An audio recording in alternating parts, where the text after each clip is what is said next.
Darkness falls across the land. The midnight hour is close at hand. Creatures crawl in search of blood to terrorize your neighborhood. Now pray for the soul of this explorer. It's time for 31 Days of Horror.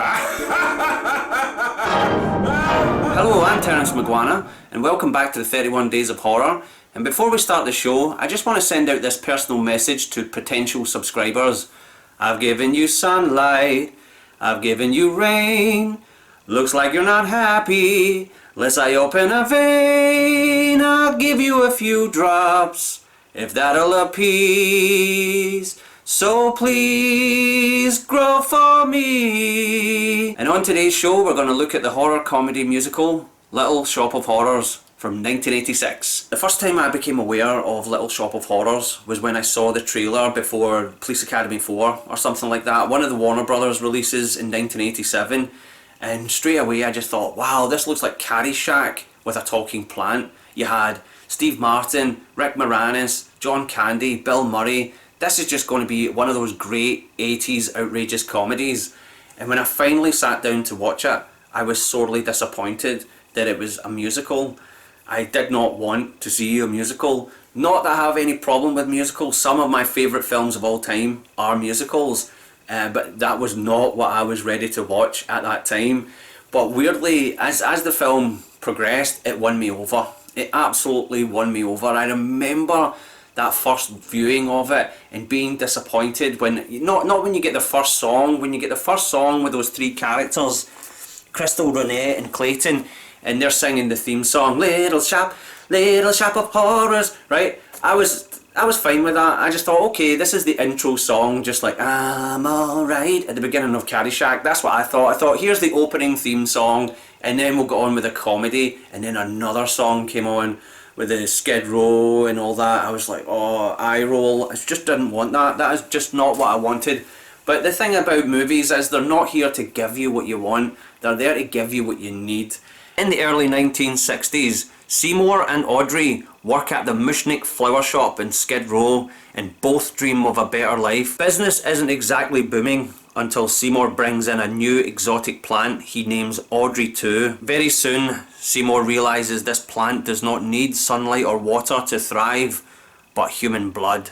The cast in this film is absolutely perfect. Rick Moranis as Seymour Krelborn, wow, he's just perfect as this dorky loser who dreams of a better life.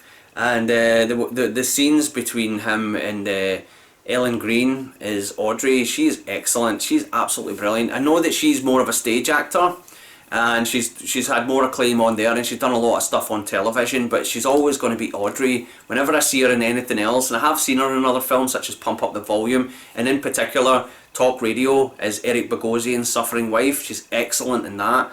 And but she'll always be Audrey. Every time I see this actress, I'm like, it's Audrey from Little Shop of Horrors, Ellen Greene, fantastic. Yeah, she's brilliant, and she came from the actual stage production of Little Shop of Horrors that carried over into the film version, and she's excellent. But Rick Moranis, this to me is my favourite Rick Moranis performance, and he can really sing as well. It's great to hear Rick Moranis sing his little heart out. He's just absolutely fantastic. I love the exchanges that he has with this plant. The special effects, the Jim Henson creation of Audrey 2 is just remarkable. And having Levi Stubbs from the Four Tops as the voice of Audrey 2 was just an absolute masterstroke. What a great voice, and he's just unmistakable. You know, as soon as you hear like, darling, reach out, you're just like, oh, you just imagine this giant plant singing that, you know. And it was funny because the Academy Awards that year, the 1987 Academy Awards, Levi Stubbs showed up because they were nominated for Best Original Song, Mean Green Mother from Outer Space, which lost out to Berlin, Take My Breath Away. Oh, Top Gun, Top Gun, it always flies in and just ruins the 80s for me. When I was a kid, my favourite character was Orwin Scrivello, the dentist character played by Steve Martin.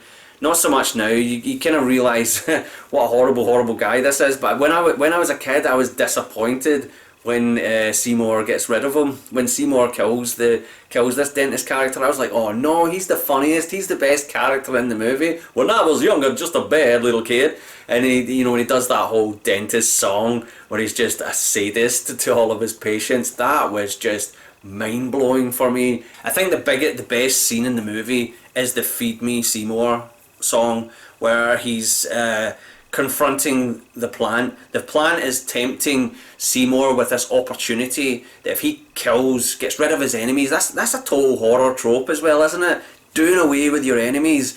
One of my favourites that did that was Bucket of Blood, which was the Roger Corman one. Doing away with your enemies in some way, or even in Q the Winged Serpent that happens. That horror trope of like, yes, I can use this supernatural way of getting rid of some of the people that have bothered me in my life, or even in The Hand. The Hand, garbage, right? Where you're going to get rid of people that have wronged you in some way, so you're going to use this evil plan, or you're going to use this horrible spell or some sort of like that. And Little Shop of Horrors does it so well, where they have that song, "Feed me Seymour, feed me all night long." That's right, boy, you can do it. Feed me Seymour, feed me all night long. 'Cause if you feed me Seymour, I can grow up big and strong. Wow, what a great song, absolutely fantastic. And I remember the first time I watched that, my jaw just hit the floor.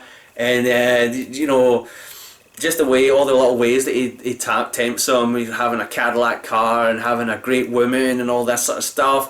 And then he gets the idea that he just wants to run away with Audrey and do away with the dentist, and then it's so great, it's just, wow, just every moment in it is perfect. Thanks for watching another episode of the 31 Days of Horror. If you liked this video, hit the like button. If you want to subscribe to the channel, hit the subscription button. And until tomorrow, suddenly Seymour is standing beside you. You don't need no makeup, don't have to pretend. Suddenly Seymour is here to provide you with sweet understanding. Seymour's your